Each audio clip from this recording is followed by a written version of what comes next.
Guys, so నిన్న నైటే అరుణాచలం నుంచి రిటర్న్ అయినాం. నిన్న నైట్ మంచిగా వండుకొని పొద్దున్న దర్శనం చేసుకొని రిటర్న్ అయిదామంటే మన వినలేరు. వెళ్ళిపోదాం అని చెప్పి రూమ్ ఖాళీ చేయించారు.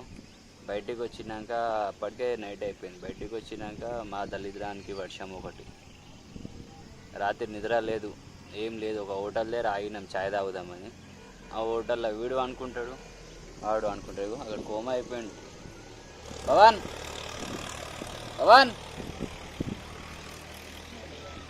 అది చూస్తానే లేదు, కోమా అయిపోయింది. రోడ్డు మీద ఎక్కడ పడితే అక్కడ అనుకుంటారు. రాత్రి మొత్తం నిద్ర లేదు. వీళ్ళు వండుకోరు, వీళ్ళని చూసుకుంటా నేను కూర్చున్నా. ఎందుకు బ్రో ఇట్లా చేస్తే ఎట్లా బ్రో? వచ్చింది బాగా వండుకున్నాం. మళ్ళీ నేను వండుకోవద్దా? నేను మనిషిని కదా. ఫోన్లు పక్కకు పెట్టి వండుకొని నువ్వు ఇట్లా లగేజు, బండ్లు, ఫోన్లు, ఛార్జింగ్లు పెట్టిర్రు అందరూ. బట్టలు ఏముంది, బట్టలు పోతే ఓని ఫోన్లలో ఛార్జింగ్లు పెట్టిర్రు. సరే తీసేసి నడుగు వండుకుంటాం. అరే పోనీ. ఇప్పుడు అయితే అరుణాచలం నుంచి అయితే రిటర్న్ అయిపోయినాం గాయస్. ఇప్పుడు పోతూ దారిలా తిరుపతి పోయి తిరుపతిలో దర్శనం చేసుకొని కుదిరితే ఈరోజు నైట్ శ్రీకాళహస్తి బయలుదేరుతాం, లేదు అంటే ఎల్లుండి బయలుదేరుతాం. ఇలా చూస్తుండండి గాయస్. ఇగో మనోడు లేచిండు ఇప్పుడే. ఇప్పటిదాకా అక్కడ అనుకుండు, కోమా అయిపోయి అక్కడ అనుకుండు, ఇప్పుడే లేచిండు. మంచిగా చెప్పిన, చిల్కాకి చెప్పిన రాత్రి రూమ్లోనే వండుకుందాం అన్న. వినలేరు, అనుభవించారు. ఇప్పుడే మనోడు బండికి ప్రాబ్లం వచ్చింది గాయస్. వస్తుంటే దారిలా సైలెన్సర్ కట్ అయిపోయింది. ఎట్లయింది బ్రో? అరే ఇంకా మనం తమిళనాడులోనే ఉన్నాం. లేదంటే బండి మనం మధ్యలో ఎత్తేసినాం కదా, అందుకే ఇట్లా. ఇక మనం తమిళనాడులోనే ఉన్నాం. ఆంధ్ర దాటాలి, తెలంగాణలో పోవాలి. అవుతుందా ఇప్పుడు? ఇది ఏం చేయాలి దాన్ని? గ్యాస్ వెల్డింగా? ఆయనకు ఒకసారి ఎక్స్ప్లెయిన్ చేయాలి, మధ్యలో టైట్ చేయమని చెప్పాలి వచ్చి రాని లాంగ్వేజ్లో, తమిళ్లో. అరే ఎట్లయింది ఇది? అరే ఇక్కడ కట్ అయిపోయిందా ఇదా? అరే ఇప్పుడు ఇది మొత్తం ఇప్పి చేస్తారా? మొత్తం బండి పెట్టేసినావు కదా బ్రో బండిని.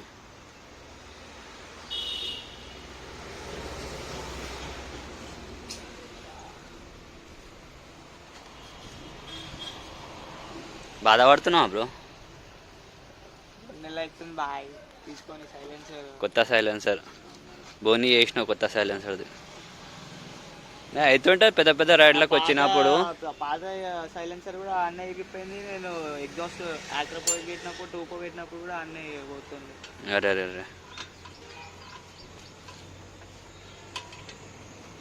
రొంబ కష్టం వచ్చి పట్టదు.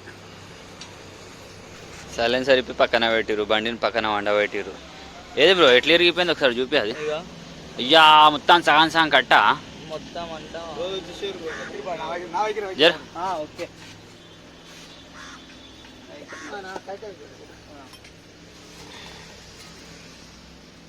ఇది కూడా అట్లా క్లిప్ వస్తాయి, వెల్డింగ్ అయితే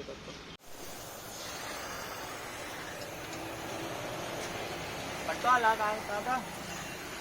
ఓకే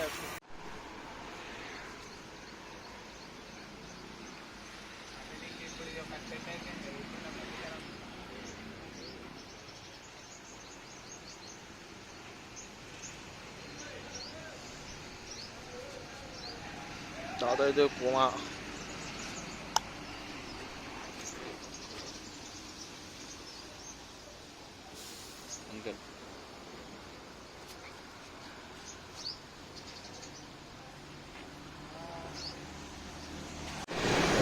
ఏంది బ్రో ఒక్క నట్టు దేవులానికి 2 కిలోమీటర్లు వచ్చినాం మనం.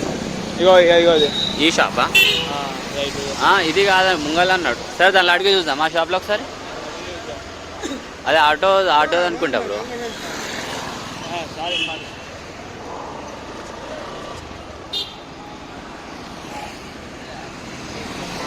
ముంగల్ ఒకటి ఉందా అని అన్నాడు కదా ఆయన.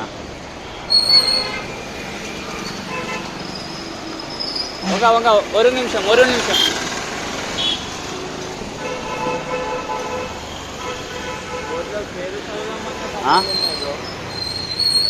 దీనిలో అడిగి చూద్దామా? ఇక్కడికి ఇట్లా లేదా అంటనా? ఇక్కడ లేదంటే అప్పుడు ఆడ ముంగడ పోయి తీసుకున్నాం. ఆల్మోస్ట్ ఒక 2.5 కిలోమీటర్స్ వచ్చినాం కదా మనం, ఓన్లీ ఒక బోల్ట్ గురించి. ఎన్నా ఊరు ఇది, ఎన్నా ఊరు చూసి రైట్ ఫ్లైఓవర్ వస్తుంది అన్న, ఫ్లైఓవర్ ఎక్కి దిగాలి. అది దిగినాక రైట్ సైడ్ అమ్మవారి గుడి ఉంది కదా, అమ్మవారి గుడి సైడ్ దొరుకుతుంది అంట. కానీ క్రేజీ ఉంది కదా బ్రో ఊరు, ఇది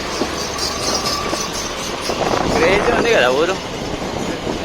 ఫైనల్లీ బోల్ట్ దొరికింది 3 కిలోమీటర్స్ వచ్చినాక. ఇట్లాగే ఎక్కడ స్పేర్ షాప్లలో, ఇది స్పేర్ షాపేనా? ఈ షాప్లో దొరికింది. మొత్తం ఏమేమి ఉన్నాయి పైపులు గీపులు. చలో తొందరగా నాడు, మస్తు టైం అయిపోయింది. తిరుపతి పోవాలి ఇంకా మనం.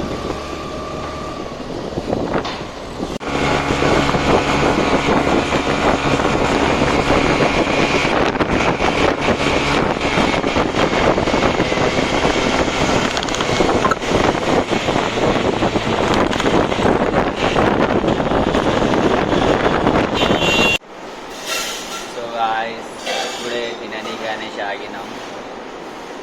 టేస్ట్ మాత్రం మస్తు ఉంది. ఎట్లా వచ్చారండి టేస్ట్?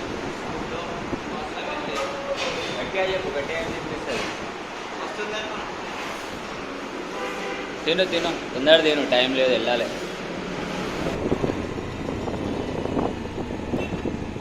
బైక్ కాలేజ్ బాగా హెల్మెట్ అవ్వాలి.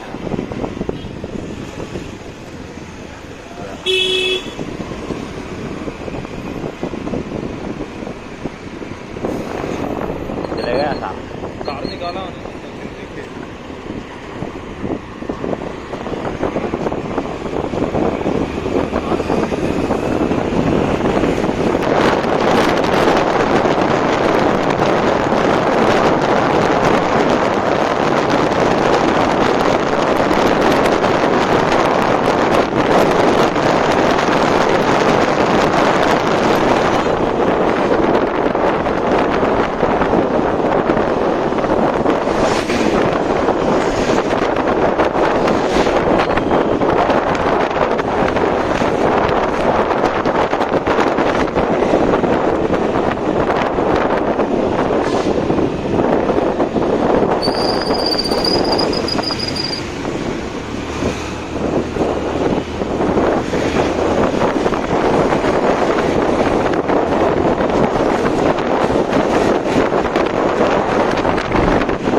ఏంది బ్రో ఆచారం ఈరోజు ఎట్లుంది? నీ బండి ఏమో పొద్దున సైలెన్సర్ ఊసిపోయింది. పొద్దున నీ బండి సైలెన్సర్ ఊసిపోయింది, ఇప్పుడు నా బండి ఓవర్ హీట్ వల్ల ఆగిపోయింది. మనం ఎక్కడున్నాం ఇప్పుడు? తిరుపతిలో ఉన్నాం. అట్లెట్లా అయిపోయింది అసలు ఓవర్ హీట్ వల్ల? ఇన్ని రోజులు 100 కిలోమీటర్లు తిరిగినాం, ఎక్కడ ఏం స్ట్రబుల్ ఇవ్వలేదు. కానీ ఇక్కడికి రాగానే ఓవర్ హీట్ అయిపోవడం ఏంది? అయ్యా వీడేంది ఇట్లా అనుకుంటూ షెట్ లేకుండా? చూడండి గాయ్స్, మా ఓడు షెట్ లేకుండా వండుకుంటూ పెట్రోల్ కొట్టించుకుందాం అని చెప్పి వచ్చి ఆగినాం. ఇక్కడ బండి ఓవర్ హీట్ అని చెప్పేసి అయితే షెట్ లేకుండా వండుకుంటు మా ఓడు అలసిపోయి.